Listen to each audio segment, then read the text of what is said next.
नमस्कार दोस्तों। एक आवश्यक सूचना है आपके लिए। आप सभी को पता चल ही गया होगा अलग अलग माध्यम से, व्हाट्सएप से, टेलीग्राम से, कि छत्तीसगढ़ के जो आरक्षक भर्ती परीक्षा चल रही है उसमें स्टे लग गया है। लेकिन स्टे तो लग गया है, लेकिन इसमें आपको परेशान रहने की ज़रूरत नहीं है, परेशान होने की ज़रूरत नहीं है। इसलिए मैं वीडियो ला रहा हूँ। क्या है कि बच्चे परेशान हो रहे हैं कि स्टे क्यों लग गया, उसमें जो पहले फिजिकल हुआ है उनका क्या होगा और जो आगे फिजिकल होने वाला है उनका क्या होगा। तो मैं हाईकोर्ट का क्या डिसीजन आया है उस अभी आपको रीड करके बताऊंगा कि इसके क्या मायने हैं और आपको परेशान होने की ज़रूरत क्यों नहीं है। सबसे पहले देखते हैं हम, इसमें लिखा हुआ है आरक्षक संवर्ग भर्ती परीक्षा में माननीय उच्च न्यायालय बिलासपुर ने भर्ती प्रक्रिया में रोक या स्टे लगाई है। ठीक है, स्टे का मतलब होता है कि रोक लगा देना कुछ समय के लिए।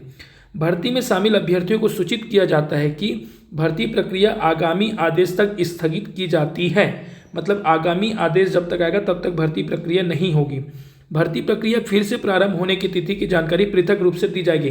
पुलिस के वेबसाइट में आपको बताया जाएगा कि यह पेपर फिर से कब होने वाला है। फिलहाल यह कोंडागांव का बैनर है जहाँ पे एग्ज़ाम हो रहा था, उसके सामने का है। अब देखते हैं कि हाईकोर्ट का डिसीजन क्या कहता है। देखिए, high court of Chhattisgarh at Bilaspur, जो बिलासपुर में है, उसका केस नंबर है WPS नंबर 7593 2024 का केस है। ठीक है, किन्होंने लगाया था? बेदराम टंडन जी ने लगाया था। किसके अगेंस्ट में? छत्तीसगढ़ हाई कोर्ट के, छत्तीसगढ़ स्टेट के अगेंस्ट में लगाया था। ठीक है, इनके जो वकील थे मिस्टर रवि कुमार भगत जी थे, जो वकील थे, और हमारे छत्तीसगढ़ राज्य की तरफ से deputy advocate general of advocate ऐसा करके बोलते हैं, जो कि राज्य की तरफ से लड़ रहे थे। तो दोनों का यहाँ पे इन्होंने अपने अपने तरफ से केस लड़ा है। तो अब इस फैसले में क्या है मैं आपको थोड़ा डिटेल से बताने की कोशिश करता हूँ। देखिए, यह हाईकोर्ट का वेबसाइट है। ये जो वेबसाइट मैं खोला हूँ यह हाईकोर्ट का वेबसाइट है। इस हाईकोर्ट में जस्टिस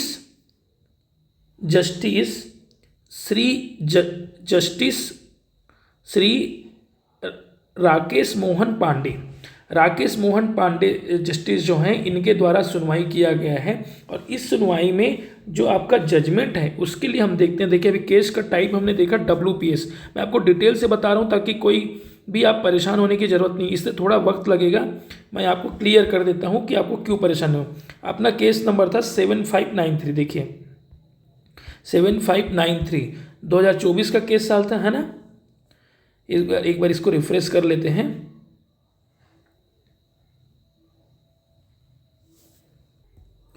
देखिए, यह साइट तो अभी आउट ऑफ रीच आ गया, नहीं तो मैं आपको दिखाना चाहता था कि हाँ ये आ गया, वापस से आ गया। अभी देखते हैं, WPS केस नंबर था। ठीक है, ये हो गया आपका WPS केस नंबर था आपका 7593 2024 साल चल रहा है। ठीक है, 2024 का। यहाँ पे जो है कैप्चा ये डाल लेते हैं QNE, एक मिनट इसको बदल लेते हैं, QNEQ, बोलो क्या है, 11 है ना, ये गो। अगर केस खुल रहा है तो मैं आपको शो कर रहा हूँ।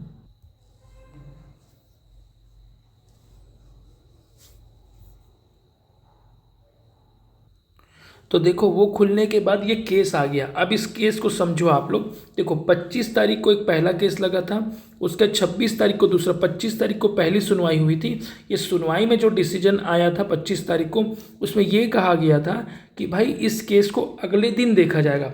अगले दिन मतलब 25 की सुनवाई में, आप ये देख लीजिए, ये 25 तारीख की सुनवाई का डेट था। ठीक है, इस 25 तारीख के सुनवाई में, है ना, इस केस नंबर सेम था। इसमें कहा गया था कि कॉल दिस मैटर टुमारो, मतलब 26 तारीख को। तो हम 26 तारीख का जो है यहाँ पे देख रहे हैं, 26 तारीख का जो ऑर्डर है वर्तमान में अभी, उस आदेश के हिसाब से ये कहा गया है कि भाई यह भर्ती प्रक्रिया को अभी रोक दी जाए। रोकना क्यों था ये समझो आप। तो ये ऑर्डर जो है वो 26 तारीख को, इसमें कहा गया है, अब आप ध्यान से सुनिए, है ना। हर्ड ऑन 1A नंबर 1, ये वही 26 तारीख वाला ही फैसला है, इसको समझ लेते हैं। लिखा है heard on 1A number 1 an application for grant of ad interim relief जो क्या है, पुलिस परिवारों के बच्चों को हाइट में छूट दी गई थी, फिजिकल माप में छूट दी गई थी, उसके अगेंस्ट में केस लगाया गया था बेदराम टंडन जी के द्वारा, जिसमें लिखा गया है looking to the fact that respondent number 2 director general of police, मतलब छत्तीसगढ़ के जो पुलिस महानिदेशक हैं उसके बारे में बोल रहे हैं, has framed rules extending relaxation to the children of police officer only.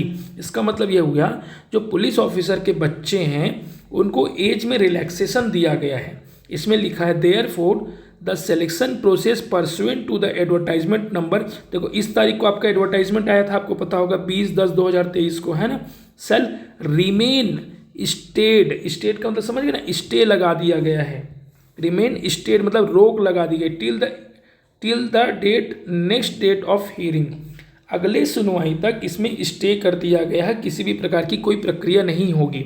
आगे लिख रहा है at the request of Mrs Shukla. Mrs Shukla कौन है मैं आपको बता दिया, मिसेस शुक्ला जो है छत्तीसगढ़ राज्य की तरफ से डिप्टी एडवोकेट जनरल है, जो कि यहाँ पे राज्य की तरफ से वकील है।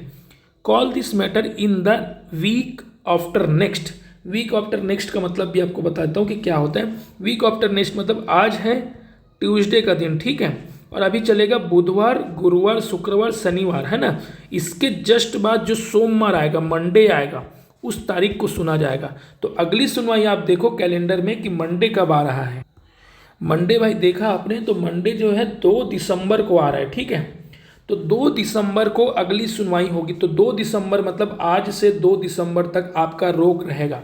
आप मेरी बात को समझ सकते हैं कि अगले दिसंबर तक आपका एग्ज़ाम जो है, अगले दिसंबर और 2 दिसंबर तक आपका एग्ज़ाम अभी नहीं होगा, मतलब आपके पास है 1 हफ्ते का समय, आपके पास है 1 हफ्ते का समय। अब देखो इस समय को आप कैसे सदुपयोग करोगे या वेस्ट करोगे या आपके ऊपर है। अब मैं आपको बताता हूँ, अभी कई भाइयों का फिजिकल हुआ है, ठीक है, तो उनके लिए कोई दिक्कत नहीं है, उनके लिए कोई दिक्कत नहीं, वो शांति से अपने रिटर्न एग्ज़ाम की तैयारी करें, इसमें आपको नहीं पढ़ना है। दूसरा, जिनका फिजिकल बचा है और एडमिट कार्ड में जिनका तारीख लिखा है इस बीच में, है ना, ये 26 नवंबर से 2 दिसंबर के बीच में, तो इस तारीख में आपका एग्ज़ाम नहीं होगा। आप परेशान नहीं होना, आप जहाँ एग्ज़ाम सेंटर है वहाँ पे आने की ज़रूरत नहीं है, क्योंकि हाई कोर्ट का निर्देश है, तो पुलिस विभाग जो है सभी जगह भी नोटिस भेज देगी।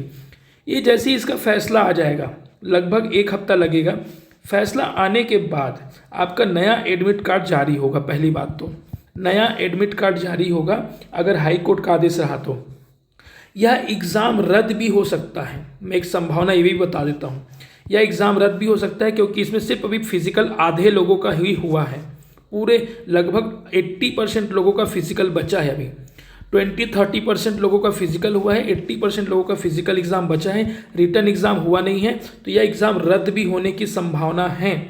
क्योंकि अगर बोला जाएगा कि हाइट और हेल्थ, हाइट में और बाकी शारीरिक माप में पुलिस के जो बच्चे हैं, है ना, उनके जो फैमिली के जो बच्चे हैं, उनको अगर छूट देने से मना कर देगा हाई कोर्ट, जो हाई कोर्ट है वो अगर मना कर देगा, तो क्या होगा कि इस एग्ज़ाम को नए सिरे से लिया जाएगा, ये भी मैं बता दूं। लेकिन हाँ, आप अपने फिजिकल का जो रूटीन बना हुआ है, सुबह जाने का, शाम को जाने का, प्रैक्टिस करने का, उसको आप लगातार करो, क्योंकि आपका अभी कांस्टेबल के साथ साथ आपका क्या है, फॉरेस्ट का भी है, फॉरेस्ट भी आप लोगों ने भरा हुआ है, उसके साथ साथ एसएससी जीडी का भी आप भरा होगा, तो उसका भी साथ फिजिकल वगैरह चल रहा है ना। तो आपको अपनी तैयारी रोकनी नहीं है, लगातार करना है। और हाँ, इस चैनल को सब्सक्राइब कर लो, और ताकि आपको लगातार अपडेट मिलता रहे, और जैसे ही सुनवाई 2 दिसंबर को होगी, मैं इसके बारे में आपको सूचना दूंगा, और मैं कोशिश करता हूँ कि किसी से कांटेक्ट हो सके तो हम जो है इसके बारे में और डिटेल से जानकारी लेने का कोशिश करते हैं, ताकि आप लोग जो है इसके माध्यम से पूरी जानकारी मिल सके। फिर से कह रहा हूँ, आप अपने रिटर्न और फिजिकल की तैयारी कंटिन्यू रखो। यह कोर्ट और पुलिस विभाग के आपस की बात है, इसमें आपका कोई गलती नहीं है, कोई कसूरवार नहीं है, इसलिए आप अपनी तैयारी को लगातार रखो। क्योंकि आप लोग का अगर तैयारी कम है तो आपको 1 हफ्ते का एक्स्ट्रा समय मिल गया, ऐसा समझो, 1 हफ्ता 2 हफ्ता का एक्स्ट्रा समय मिल गया, उस समय को आपको प्रयोग करना है और अपने एग्ज़ाम निकालने में मदद करना है, ठीक है। तो इसी के साथ धन्यवाद, हमारे चैनल को सब्सक्राइब करो आप, थैंक यू।